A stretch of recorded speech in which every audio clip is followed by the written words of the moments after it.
Viewers, just when one thought the Nashik grooming trap couldn't turn more diabolical, there's news emerging that the investigation is taking a far darker turn.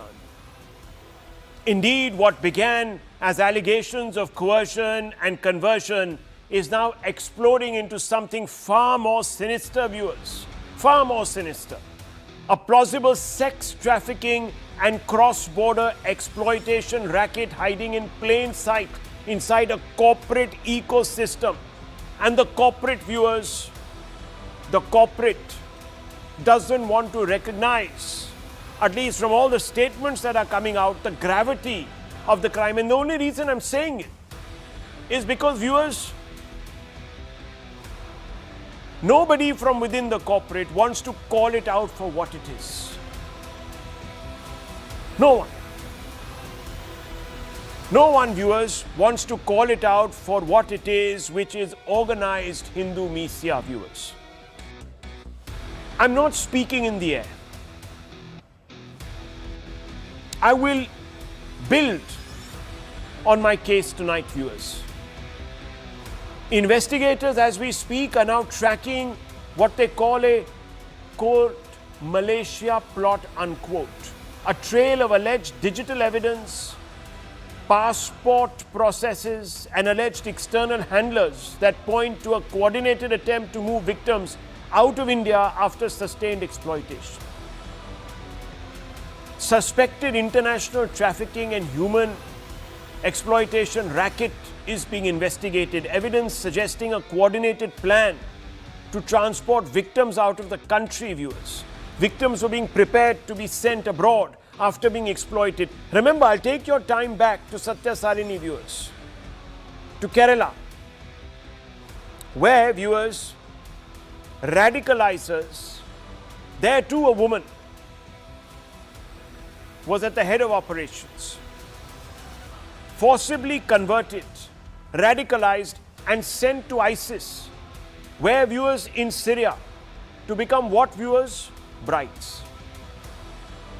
That entire exercise was exposed in the Kerala story. Documentaries have been made, not by Indian filmmakers, viewers, but by international filmmakers which have won awards. And these women who were coerced, trafficked, converted were called ISIS brides. You will remember that.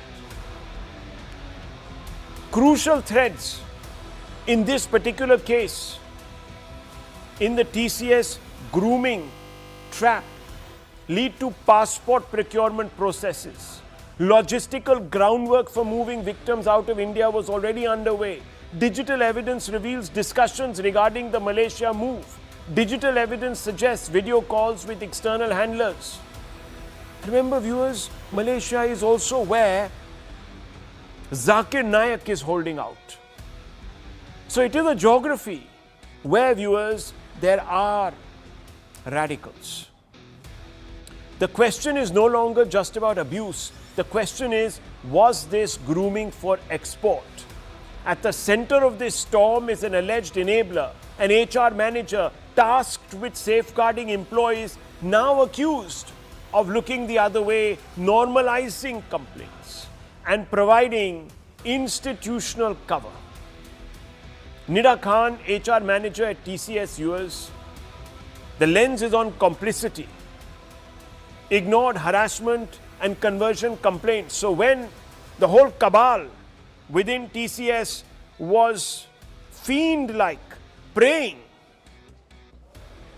on women employees, this woman allegedly, viewers, was trying to bury and scotch the complaints. She allegedly told victims to stay cool, sit easy, don't worry. She termed the behavior normal in MNC culture. Yes, viewers, it was normal in this MNC to abuse Hindu deities, according to this lady. It was normal, according to this lady, viewers, to go out there and convert women forcibly, sexually exploit them and then traffic them. She is accused of providing cover for primary male suspects, allowed exploitation of junior female staff, If true, this is not just complicity. There's a pattern that investigators just cannot ignore.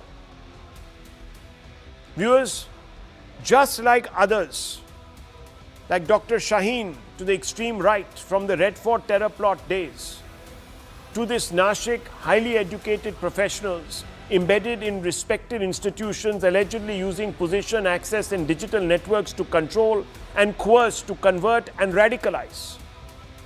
I'm not saying this. The intelligence agencies are now seeing a pattern. Intel is flagging rise in white-collar radicalization. This could be happening in many, many companies. Doctors, engineers under terror radar. Red Fort case drove home this handler-driven terror module basic modus operandi. The TCS case is an internal radicalization model. Self-funded sleeper cells emerging, corporate campus ecosystems have been infiltrated according to intel agencies, and they are looking very closely at all of this. Encrypted apps are being used, dark web is in play, professional cover is used to recruit, control. Agencies warn of high-profile targets ahead. It would not just be now, viewers, about the odd, vulnerable, first-time employee. Is this the emergence of a white-collar, self-sustaining network of exploitation and ideological manipulation born out of Islamic supremacism and extreme Hindu-misia? That's the fundamental question. Because if this is true, the story is no longer about one case. It is about a hydra-headed conspiracy to wage war on the Hindu faith and the pluralistic, secular idea of India. Viewers, I want to open this conversation out. And apart from just the immediate questions, I want to raise the deeper questions tonight. Ishkaran Bhandari is here with us, who's an advocate. Tushar Gupta, senior journalist. Nilofer Masood, spokesperson of the National Conference.